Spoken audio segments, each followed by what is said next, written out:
Hello, everyone, and welcome. How's my sound? Everyone can hear me okay? Awesome. My name is Debbie Holloway. I'm the Impact and Community Coordinator at the James Beard Foundation, and I'm so excited that you're joining us today as we have our webinar, Build Back Better, Practical Safety Solutions. This is going to be a really cool conversation.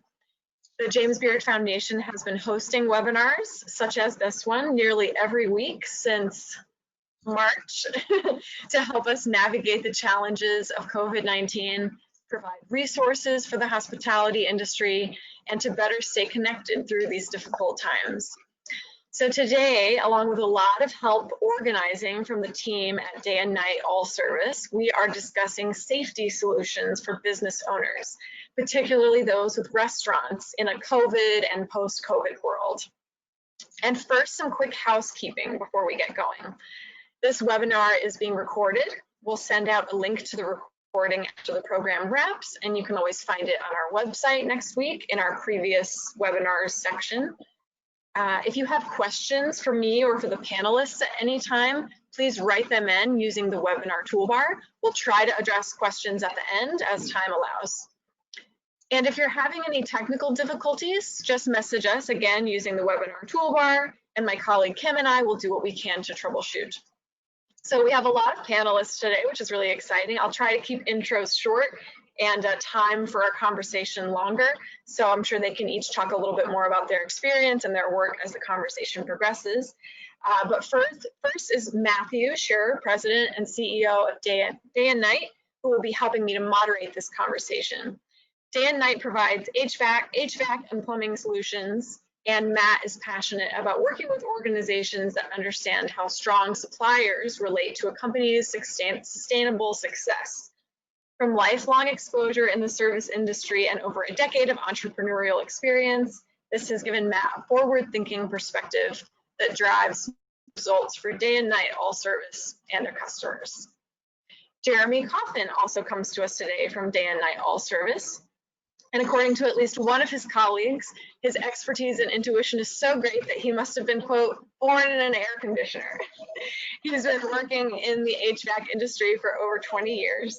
He's a Mitsubishi Diamond designer for both residential and commercial application, graduated both Lennox and Carrier Mechanical School for installation, is a certified designer for April air filtration systems, RGF engineering, and blue UV design. And I have to say, I don't know what any of that is, but it sounds very impressive. We're really excited to have you with us, Jeremy. Douglas Mass is also joining us today. Doug is the president of Cosentini and comes to us recommended by our partners at the Aspen Institute. His expertise in engineering and innovation has grown over 30 years in the construction and design industry. His BS in mechanical engineering is from Brown University, and he's a registered engineer in 26 states and 2 Canadian provinces. John Last is founder and president at Sports and Leisure Research Group, and I'm especially excited to hear him speak on his work with Engageus on a project called the Back to Normal Barometer. John's 25 plus years of professional experience includes 7 years as VP Corporate Marketing for Golf Digest companies and 8 years at the PGA of America, where he oversaw marketing research, consumer marketing, and retailing. And finally, we're also joined by Chef Albert de Meglio of Barano right here in Brooklyn, which is where I am, not very far from me. Chef Al was born and raised on Staten Island, where he cooked with his Italian grandmother and got his first job at a slice shop at the age of 15. After graduating top of his class from the New York Restaurant School in '96, Chef Al started his career at the Windows on the World reopening. And after many years and other wonderful projects, in 2016, he opened Barano in South Williamsburg in Brooklyn. And the wood-fired Italian restaurant is named after his grandmother's hometown. Shortly after that, he founded natural wine shop Spirit Animal, which is where he's calling from today with us, a few doors down from the restaurant, to showcase the biodynamic and organically grown wines often found in the restaurant. Whew. All right. Did I miss everybody? Do I have everyone? I think that was everybody. So Matthew, where do we begin? Let's start this conversation. Thank you. Well, good afternoon, everybody. I wanted to kick this off to John Last. John, according to the Back to Business Barometer, the need for two forms of trusted, authenticated information in order to restore confidence in the market. What does that mean exactly when we think about food service and hospitality and what it's going to take to bring people confidently back into restaurants and restore the industry? So it really comes down to creating situations where people feel in control and where people feel that they are getting consistent information that validates a sense of demand that they may have. A little bit of background just on what we're doing with the Back to Normal Barometer. We literally go out and speak to a representative U.S. sample of consumers through survey research twice a month, every other week. And we've been measuring literally since the end of March people's attitudes and willingness to re-engage in some 16 different varieties of activities, including going to restaurants. And to your question, Matt, one of the really fascinating initial findings that has consistently reared itself throughout the study is that people, are segmented into a number of different categories. You've got a group that's probably about 15 to 25% of the population that we call ready to go. They are willing and able and wanting to get back to regular activities as soon as they're allowed to do so. We don't have to worry about them in the food service industry. They're going to be the ones knocking your doors down as soon as they can come in. But beyond those folks, on the opposite extreme are people we call breakthroughs. They're also about a third of the population, and these unfortunately are the people that, absent a vaccine or absent a ethical protocol to attack and fight against COVID, they're not going anywhere. So the people that really are probably most intriguing from a restaurant industry standpoint are these assurance seekers, who are people, as you just described, that interestingly enough, they need to gain assurance on a number of different levels. And it's typically that if you get any combination of these levels, whether it be local government, local medical authorities, other third-party service providers that are visibly providing cleanliness and sanitization protocols, that begins to restore their levels of trust and can bring them back. And we can certainly talk a little bit more about some of the specifics, but that's the basic, really interesting finding, is that it's a multiple combination of assurances that are really required to get people off the fence. And so much of that is really related to, an old economic theory that the Nobel Prize winner Daniel Kahneman talked about, and that is what you see is all there is. In some of our intimate look at hospitality, we found it very intriguing to see that the visibility of what's actually being done to create this safe and sanitized environment is really playing a major impact on what people believe the extent of everything that's going on happens to be. Now, one other question, in terms of creating that safe and sanitized environment to restore confidence and ultimately bring people back, there's those that live in a community or an area, and then especially in the New York metropolitan area, there's those that are traveling there. With your extensive background in travel and leisure, I was curious as to what impact travel is having on the overall hospitality industry right now, and what that might look like moving forward. It's an unfortunate circumstance. I mean, that is one of the sectors that has been totally decimated. Among the subscribing organizations to the Barometer are U.S. Travel and the American Resort Development Association and the Airlines for America. So we've very intimately looked at each of these different sectors and how they're being impacted. I mean, there's a bad news, good news story. The bad news is that it's been decimated. The good news is that Labor Day was almost a 50% increase in terms of travel from what we saw July 4th. And in literally the data that just came out of the field the end of last week, people are, there is this pent up demand, and people are almost kind of writing off 2020 to some degree, but are anxious to see things in the rearview mirror as early as the end of the year. About a third of the people actually feel, we asked a question in the last wave, when will COVID-19 not be a daily discussion topic?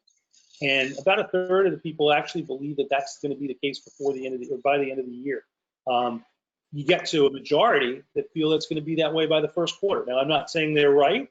I probably would argue against that, but this is what people are believing, you know, and part of what drives that, and again, this is something we may want to talk about a little bit before, is that there's just such inconsistency in what's being reported and how it's being discussed, and contradiction.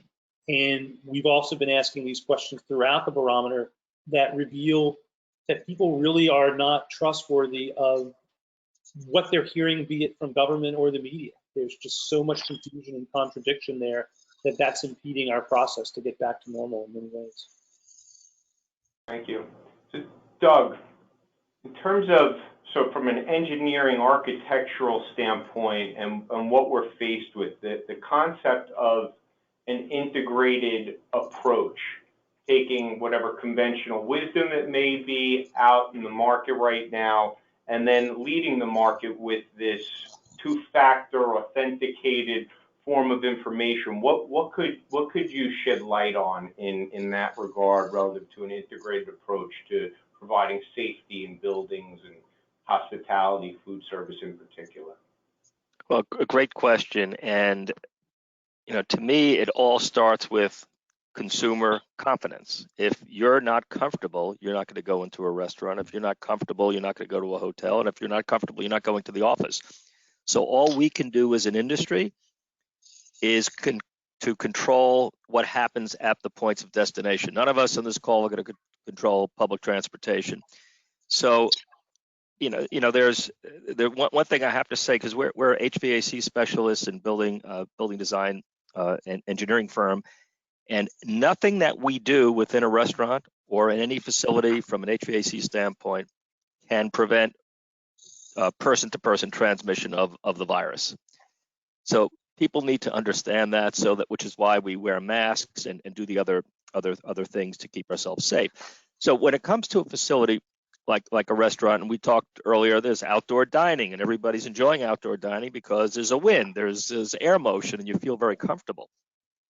Once we go indoors, what we've recommended to be as safe as possible and to build consumer confidence is sort of a checklist of things to do. The kind of thing that a service company like Nite can do, for a facility. But we say, number one, every building has some kind of HVAC system, whether it's archaic or it's modern. We don't know. It depends on the facility. The other thing we know is that the restaurant business is not there at this point to spend a lot of money. Nobody has excess money to rip everything out and start over. So we have a lot of challenges. So what we've told our clients is, number one, make sure your systems are operating the way it's supposed to operate. Make sure the dampers are open, the filters are there. Make sure it's functional. Then the other things you have to look at are ventilation. You're getting outside air in. Open the door if you can. Are the filters up to snuff? And you've all heard of MERV 13 filters, and that is the filter recommendation from ASHRAE and ourselves. And in addition to ventilation, which is diluting with outside air and filtration, there's airflow, and airflow is the concern that people are having today. So what restaurants are going to be doing to mitigate this is a couple of things. One is we're recommending local filters, these portable filters that recirculate air. I have several in my office that will have a HEPA filter to remove what's ever in the air, and screens to block air motion to keep people safe. So, what we're telling our clients and people that are calling us, you can only do as much as you can do to build confidence, and we want to make sure the systems are operating well, and we can enhance them where we can, where it's affordable. But again, the social separation, the 25% occupancy is still going to be a challenge for some time. Sure. And going back to what John had mentioned in terms of contradiction and what we'll hear one week to the next week often is changing. This last 6 months has been the ultimate moving target, to say the least. For instance, with MERV 13, and Jeremy, maybe you could speak to this, understanding how buildings that we work in regularly have been designed, whether those systems can accommodate MERV 13 or can't accommodate MERV 13, a little bit on that front. Yeah, just, one, to build off of what Doug just mentioned, going down that checklist is making sure your system's operational, but, taking it a step further and making sure that it's clean. Its coils are clean, its blower wheels are clean, its drain pans are clean, there's no sitting water. Areas that bacteria and other micro slime can grow, we need to combat that and make sure that those areas are clean. And the unit is brought as close back to factory as possible. So we're starting with a clean slate. Then moving into the airstream, we want to look at your ductwork. Some of these buildings that we do work in are 40, 50 years old, and the ducts have never been cleaned. They've never been even inspected to be cleaned, to see what could be inside of these ducts to, again, address air. And the filtration of the air and what other obstacles we'll face in terms of making it a cleaner environment for the customer. When we look at the MERV 13 filters, they create that static pressure on the system.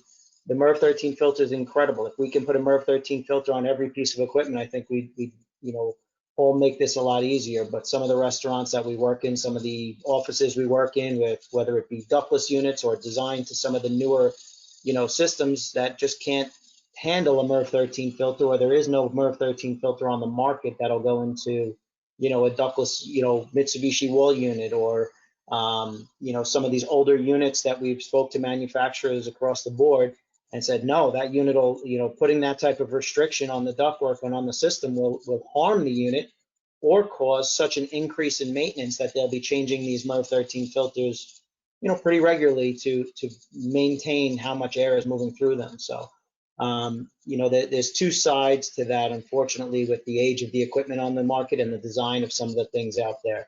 But again, building off what Doug said, I think the idea of coming up with a safer mechanical piece of equipment for each one of these restaurants and each one of these establishments is, check one of making the customer feel and the employees feel, building a slight bit of confidence. This stuff is all behind the curtain. We're behind the black curtain when we talk about the mechanicals. Customers don't see that. They see the screens, they see the portable filtration systems, they see the glass dividers on the bars and stuff like that. And that's the visual aspect of this. We're kind of behind the curtain, figuring out a way to overcome this and provide customers with, whether it's UV or ionization or some form of filtration in the air that'll, again, build customer confidence for their end user and their employees.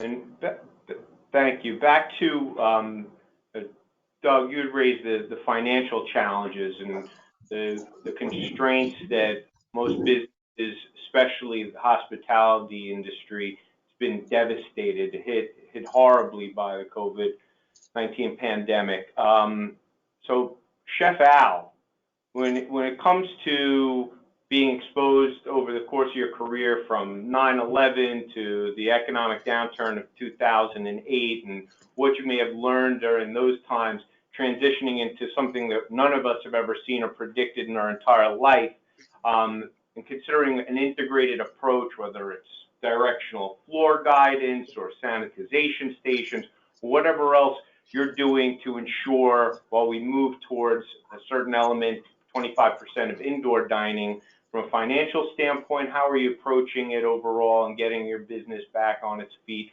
so that our listeners and those that are logged in right now could walk away with something of real tangible value?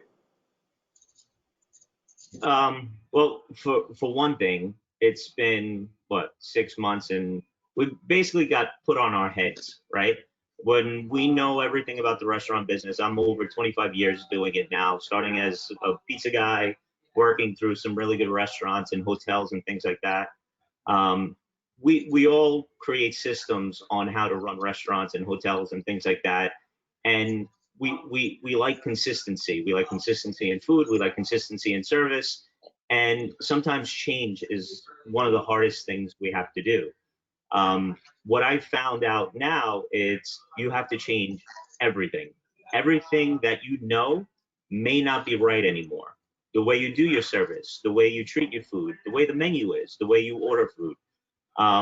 And now we're in a place where in 2011 and 2008, after, you know, the pain and the suffering and figuring out what to do next, we were able to open pretty quickly.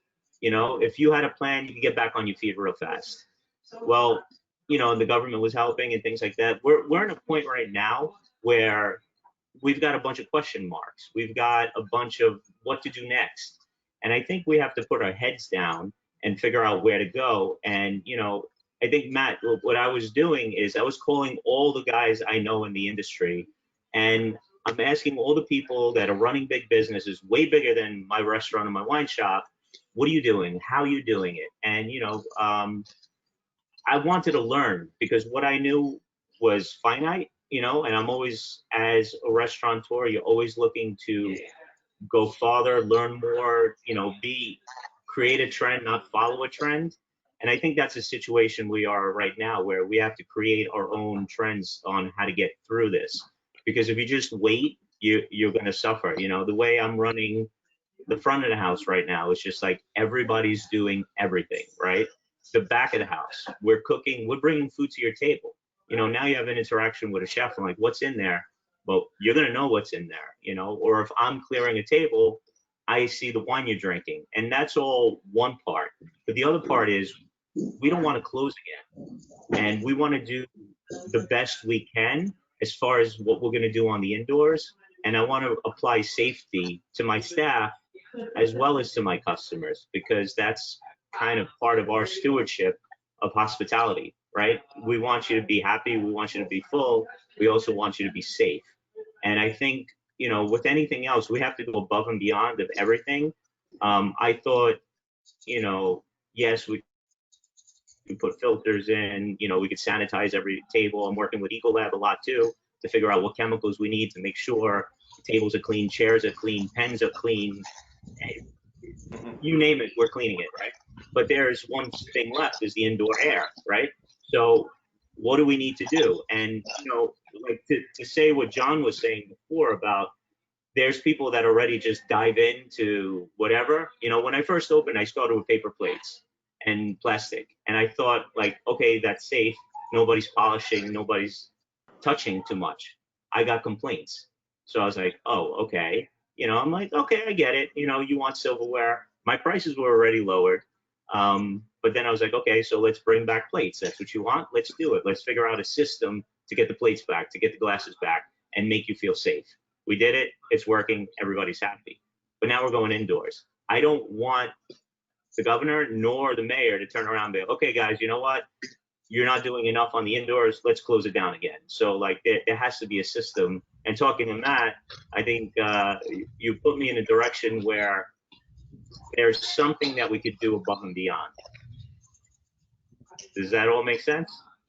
Yes. So, so Doug, when we think about LEED buildings, some of the magnificent buildings you're responsible for designing and ultimately commissioning, there's various technology that could be applied aside from what's already available. I know in your offices, you've got bipolar ionization installed, and there is some conclusive evidence, but it's not widespread as to how it could combat COVID-19. Not a magic wand, not the ultimate magic pill, but when we do consider an integrated approach, the viability of implementing bipolar ionization alongside of MERV 13 and proper social distancing, plexiglass, is that something that would help the food service and hospitality industry? Well, one of the issues with restaurants and hospitality is people are there they're fixed in a spot for a period of time, maybe up to an hour. And one of the things that we need to look at is how long people are going to be in a restaurant sitting there in a location, because we try to minimize the time in any one space, especially an enclosed space. Having said that, let's talk about the systems that are there. Let's start. Outside air dilutes there's viruses in the air, the more outside air it dilutes. A filter on a unit only deals with the air that returns to the unit and gets Right. redistributed. That's So you fine. want to get rid of the stuff, okay? And they can do a good job.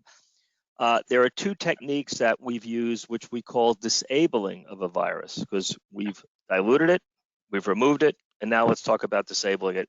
UV has been around for over 100 years in disinfection, the water industry and the air industry. And you could put UV lights into an air handling system. And again, not a wall-mounted Mitsubishi Daikin modular unit. It has to be more of a sophisticated unit, very expensive. And that will do a very good job at disabling a virus. And we actually have studies that with the right dosage of UV, we know we can eradicate it within the air handling unit. There's another technology called ionization, which creates positive and negative ions in the air, which do attach themselves to molds and spores and other particles. And there are studies that show that it will disable surface-mounted viruses that have been sitting on a surface called a fomite. There's also evidence that they will attach viruses to larger particles that might fall out of the sky, which would make the environment cleaner. We've used ionization in our office solely because of allergies, and it gets rid of dust and things in the air. So there are mitigating systems that are out there today that one could consider to be helpful. But again, the challenge we have, and I don't want to keep repeating it, but we need to be vigilant in understanding when you take your mask off until there's a vaccine. If you're close to somebody, nothing we do is going to prevent that transmission from somebody who's pre-symptomatic, which means they have no symptoms, but they're spreading the virus. So there are, ionization, it can be considered. UV is certainly something that's there. But going back to an earlier comment, most of the restaurants that we've looked at, unless you're talking about a major hotel chain, they don't have the budgets to incorporate a lot of the more sophisticated systems. So we really need to look at each, when we go into a space, we're saying these are your options, study them, decide what you can and can't afford. And it really, at the end of the day, it's going to come down to all of us on this call. Are we going to feel comfortable going into an indoor space, whether it's a movie theater or a restaurant? And that's where we need, if I owned restaurants, I would be the first person to say, I have a service company that checked everything. I enhanced everything as much as I could. And I would, and I think it was Jeremy said, we're sort of behind the scenes. We're behind the curtain. But a portable filter, if I went into a restaurant, I see the guy has a nice portable filter there, somehow I'd feel like they're doing something for me. So there's a psychological factor in here as well. Sure. And my understanding, correct me if I'm wrong, done some research on UV, and the majority of very sophisticated systems you've referenced, they're significantly larger than your normal restaurant. They're heavy, built-up air handling units that you could give a solid dose of UV that will expose the viral pathogen for at least 16 seconds to deem it ineffective, which is really hard to do in your standard restaurant in that regard. What are your thoughts on that? Well, I love this discussion. This is what we do every day, but both the day and night we do. There's something called coil cleaning, where you get rid of the microfilm on a coil to keep it efficient, and that's what we're talking about. I can increase the dose about 10 times rather than 50 to 100 microwatts, maybe to 1,500 or 2,000 microwatts, which can which in a half a second can do a much better job. So it's all, UV light is about exposure. If you're sitting under UV, that's how you get sunburn. If you walk under the outside for a second, nothing's going to happen. But if you sit there all day, you'll get a sunburn. Imagine that a virus, the more of that the sun hits it, that UV will kill the virus. So there's a balance. And yes, what I'm talking about is something that's a very sophisticated system, which costs a lot of money.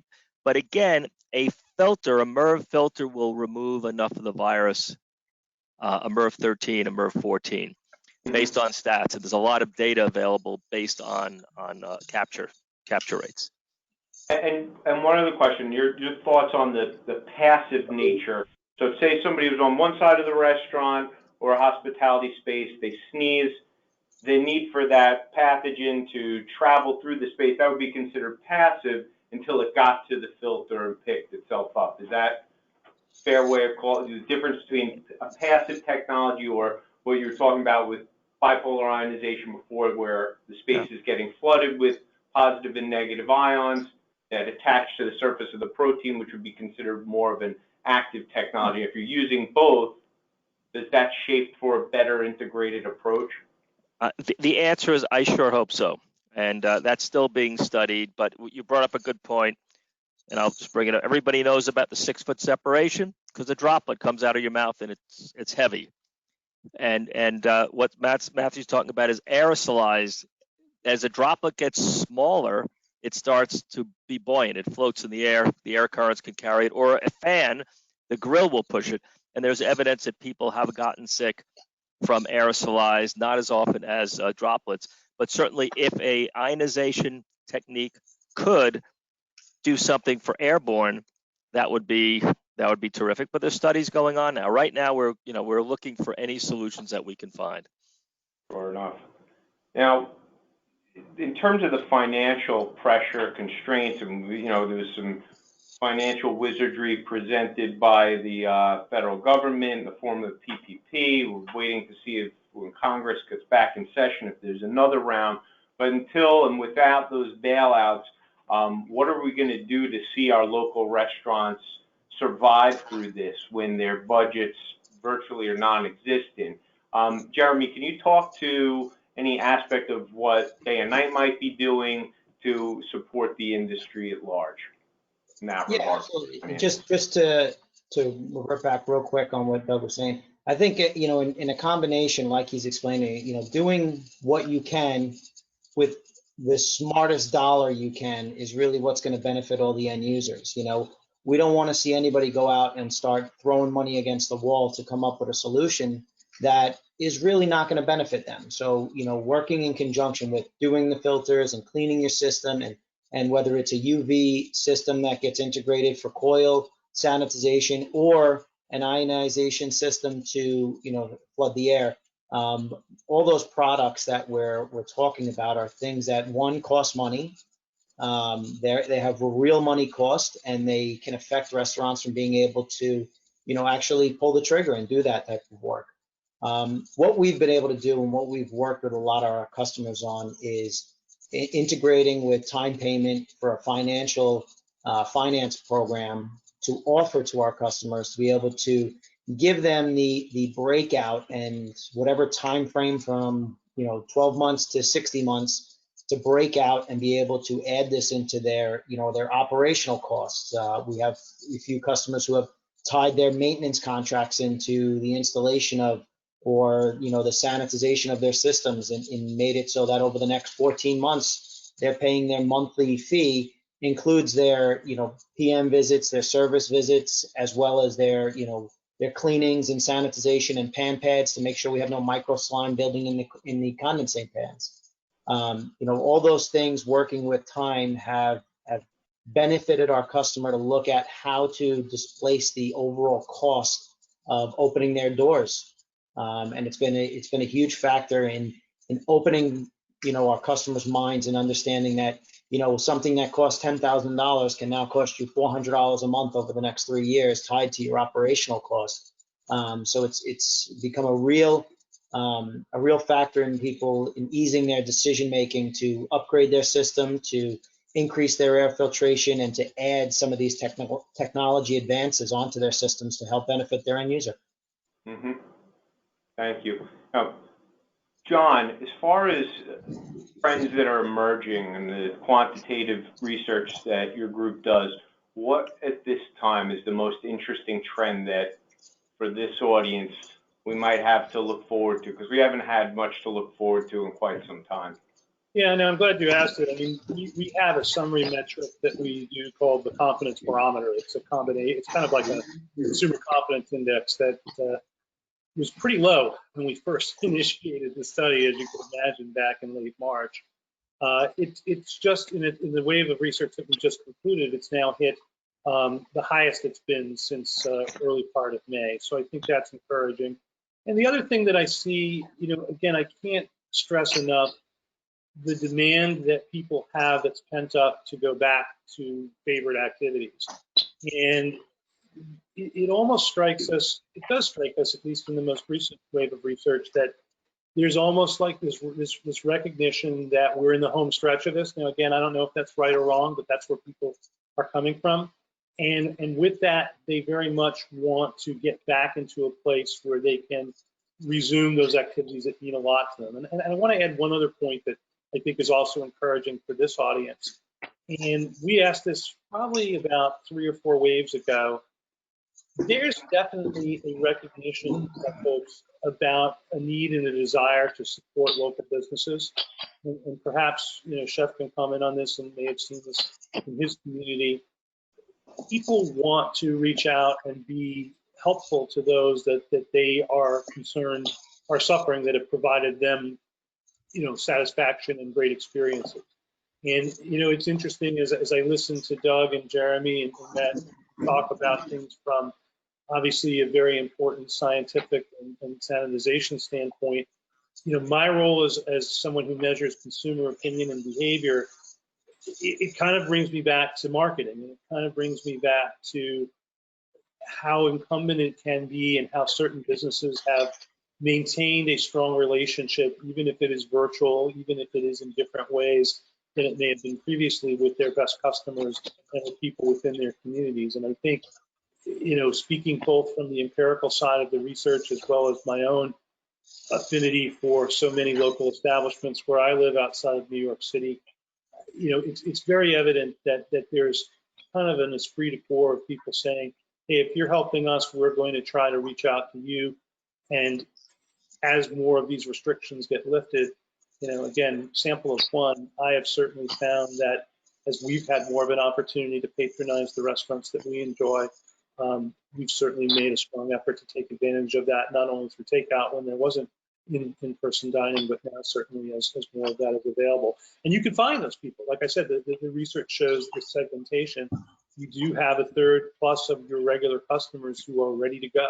And if you can find and identify those people and communicate effectively with them, they will likely be, I assume, be coming back and filling the seating that you are able to maintain in the short term, and certainly be excited about it once all clear and all assurances are in place. It's been a tough half year now, to say the least, and as the nation started to get, to a certain extent during the summer, back on its feet, and different areas opening up, dining al fresco. Chef Al, in particular, what made you decide to tackle outdoor dining when the neighborhood may not have at first embraced it, and when you're only able to restore indoor dining to 25% and the cost factor versus what you can yield, what gets you up in the morning to do this, and ultimately what are you expecting once you get to 25%, and how are you going to go about this overall? So basically, in March, when they closed the city down, we closed. We said let's regroup for a week. Let's see what happens. And then within the week, I was like, we need to open. We need to be there for our community. And then for me, it's just like, I'm not just a restaurant. I want to be part of the neighborhood fabric, and it's always been my goal. And I started out. I asked everybody who wants to be with me. If you don't want to come in, I get it, but I'm going to be there. So if you want, please come. And we had about five members on staff come back, my GM, and we're like, okay, what are we going to do? We're going to do takeout. It's small takeout. And from there, we grew to farm boxes, and we did everything. And then we were able to do the outdoor dining, and we're like, yeah, we should do this, because it's just part of being who we are, being able to serve the neighborhood. Because when you're trapped in your house and you have nothing to do, I think we all know, kind of get a little stir crazy, and you miss a little bit of normal. And if I brought you a little bit of normal during these, treacherous, insane months, and I have 3 kids, so they were bouncing around the house, and who's doing what? One's going off to college, the other one's 12, wants to do something all the time. Just that 5 minutes to get out, go grab some food, get back in your house, priceless. And then you're eating the food and you're like, oh, this is normal. And then outdoor dining, oh, I could go outside. So, and then when we're going back indoors, you know, I mean, I have a decent sized restaurant. It's the only time I'm like, oh, great, I have a bigger restaurant. Because now when 25% comes to play, I have 150 occupancy, right? So I can have 38 people in there. How that pans out in seating and staffing and everything, we're still working on it. You know, we've got plexiglass coming, we've got everything, you know, we're gonna get everything we need to do with the HVAC will be done. But we all decided as a partnership at Barano, we wanted one step more, you know? I did a little bit of research on the bipolar ionization. It seemed very interesting. You know, I dove deeper. LAX has it, O'Hare has it, John Hopkins has it. It's already in use. They're actually, I also read that somebody's putting it in JFK. So, in the hotel. So it's like, it's starting. So whether it 100% or 99.2 or 99.8, it's something more than normal. And it's adding an active layer of protection, hopefully. You know, I believe that, you know, I kind of read the studies. By far, I'm more about food and wine than these reports. But for what I read, I kind of understand. My son's going into mechanical school, and I was like, hey, read this with me. And he's, God bless him, he's definitely not, he takes my wife's side more than my cook's side. And but he was understanding it, and all the crazy questions I was asking, you know, some was my research, but some was his. And we just felt as a group, Barano, if we can do just one thing extra to give our neighborhood family a little bit of safety, then why wouldn't we? You know?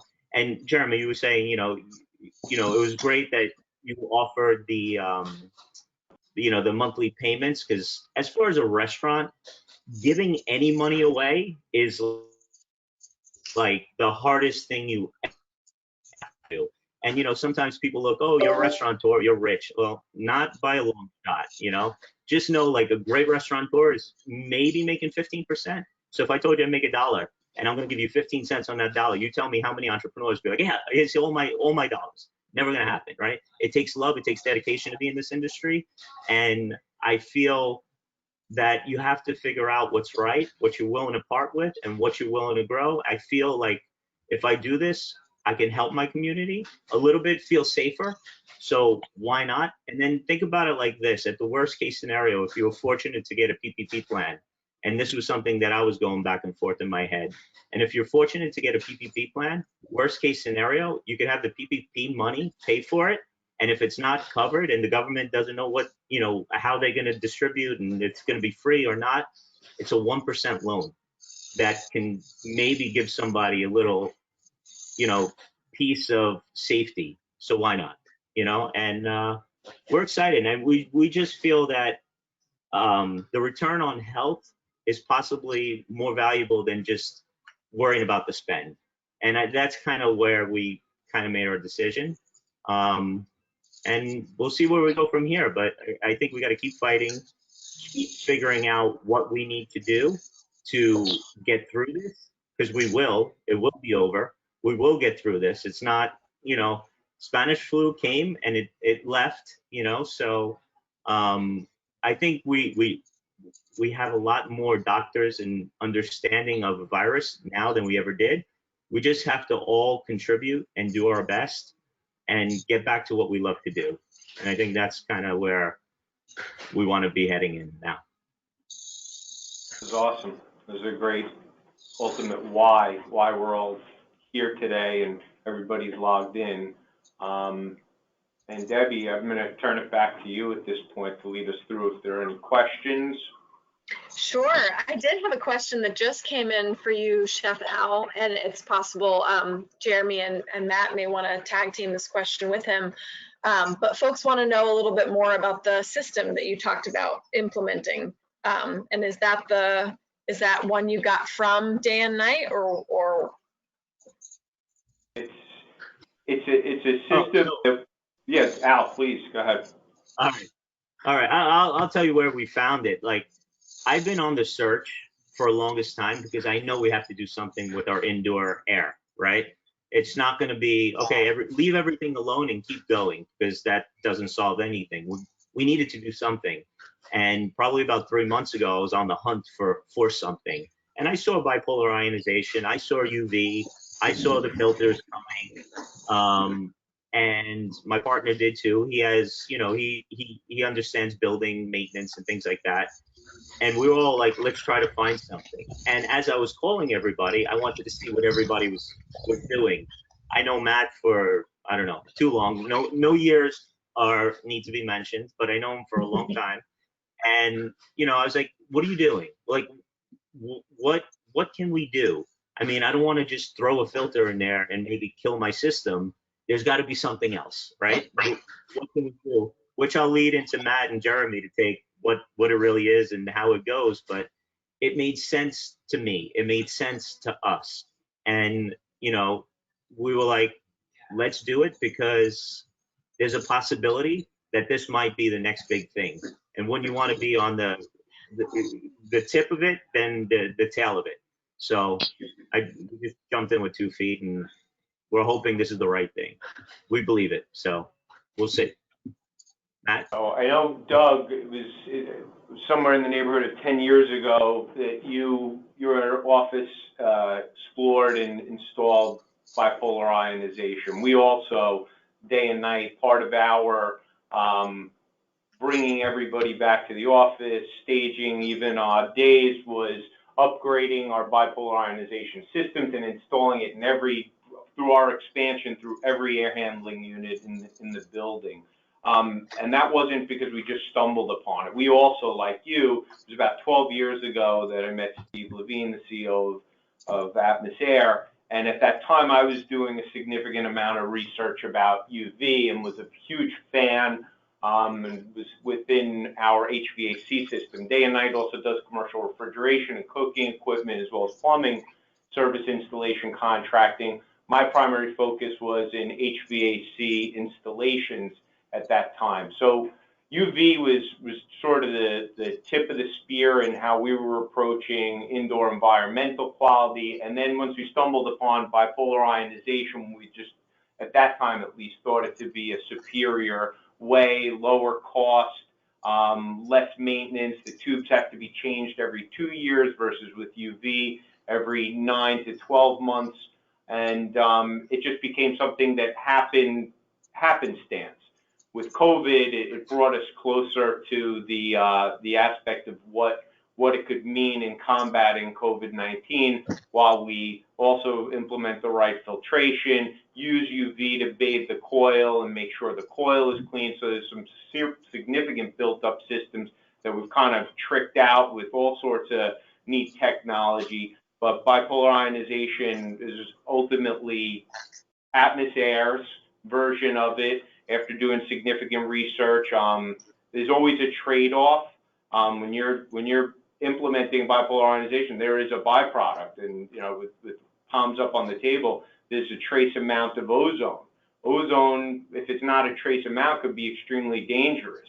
But in doing that research and knowing that it was below the UL rates that you would otherwise have to be concerned with, it was something, again, 10 plus years ago, we felt very confident getting behind. So from then till now, it's only improved. The technology has advanced. And if that gives a little bit more of a framing to the question that was answered or asked. Yeah, just to jump in, I think that Chef Al said it right, which is you want to do as much as you can for your customers to make it as safe as you think it can be. But the one, caveat is everybody needs to understand, no matter what we do, people still need to take proper precautions. I think that is the other thing. But as I said, I would do everything I could to build confidence in my client base. There's no question about it. Awesome. I had one other question come in that I wanted to address really quickly. We're not lawyers or legal experts on this team, so I don't think this panel will have much to say about it, but it is something I asked one of my colleagues, Ashley Koziak, who's sort of our in-house policy guru earlier today, there was a question that said, is there any legislation in the works to help restaurants purchase air filters, plexiglass, or any other protective measures? If you do have some follow-up on any of your research, Chef Al, I will let you take this after me. But what I learned from Ashley today is that even with the PPP Flexibility Act, probably you would not be able to use PPP funds for infrastructure changes and still have the loan be forgiven. However, that would possibly or likely change if and when Congress can ever get their butts in gear and put that new stimulus package together. So both HEROES and HEALS acts did include some PPP adjustments, like forgiveness for spending on PPE, personal protective equipment, just more kinds of forgivable expenses. But I have not been able to confirm that with any of our lawyers since I asked Ashley that. And so I cannot speak with any expertise to that question, but that's where we're at so far. Does that track with what your experience has been, Chef, looking into something like that? Yeah, we've taken that money and basically put it in a separate account, and it's payroll and rent and Con Ed. Yeah. And that's been it. And just to reframe what I was saying before is, if you want, you can use that money and consider it as a loan, as a 1% loan. That's an option. That's on you, but it's an option, and it's probably the one we're going to choose, but it's there for you. But not trying to recommend anything, but just something we thought of and how to use it and try to be smart with it. But yeah, no, there's been nothing, and this is kind of like the reason why we kind of got behind new technology. Well, it's not new, but it's new for us. It's new for restaurants, right? So we're like, okay, let's try it, because if you don't try anything, you're never going to learn anything. And everything we've tried so far to date, we've been blessed that we've kind of figured out. We've gotten this far. We survived. We're still surviving, and but the only way we have been able to survive is to continually change and pivot, and that's all this has been about. Everything that's great, use it, but create new ways, because that's the only way you're going to get by this and keep going and get into the thriving. It's been a rough ride, but it's definitely all about change right now. If you can figure out change and growth, you'll come out on the other side. Thank you, Chef. Matt, did you have any last word or final short question before we have to stop at 3 p.m.?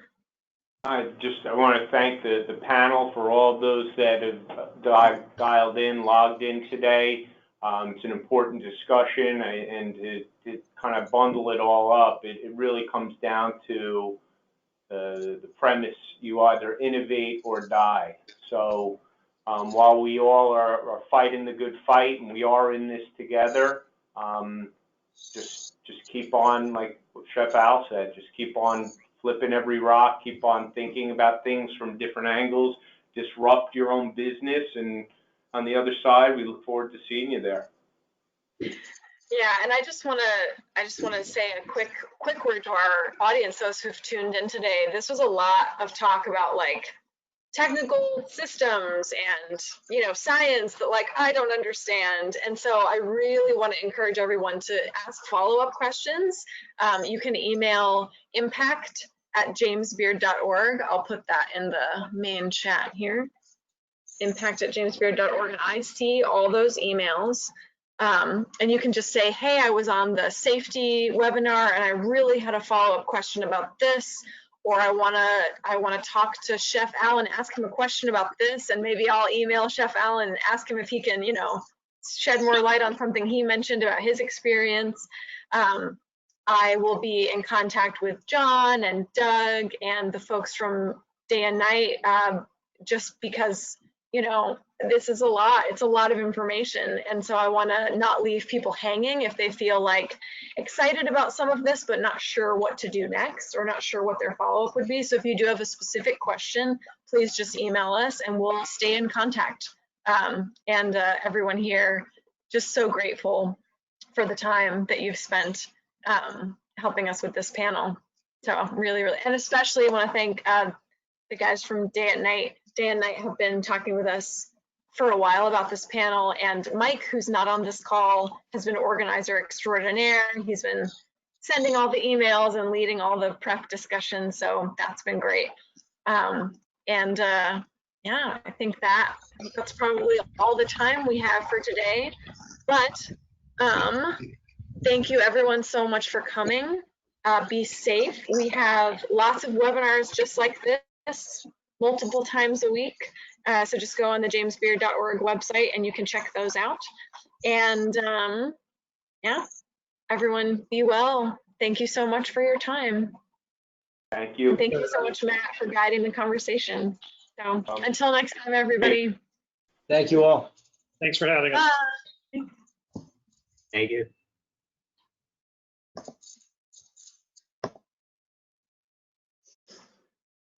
Thank you so much, Matt. Thank you, Chef. Thank you. What a fine, robust discussion. No I problem. hope you didn't mind me. It was great co-moderating with you. Well, I didn't do much, thankfully.